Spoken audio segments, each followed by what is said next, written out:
Again. Beat a bully without using your fist.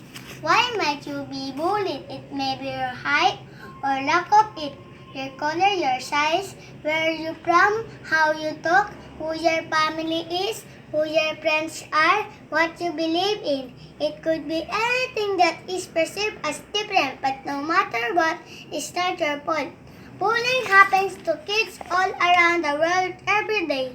Though it can be physical, pushing and shoving, stealing or breaking things, you can also be verbal, teasing and name-calling, or even social, excluding people, starting rumors, using the internet or texting.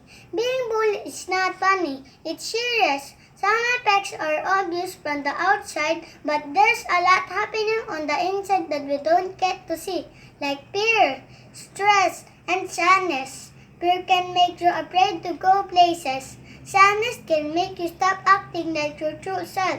It may you don't want to do the things you're enjoying doing anymore. Stress can affect your body. Your stomach might feel like it in knots. It may be you can't sleep. You can do something about it. No, don't bite back. The Bible gives us strength that bites. Romans 12:17 tells us to return evil for evil to no one. Here's what you could do. Be prepared. Think beforehand what you want to say. Act confident. You could use humor to diffuse the situation.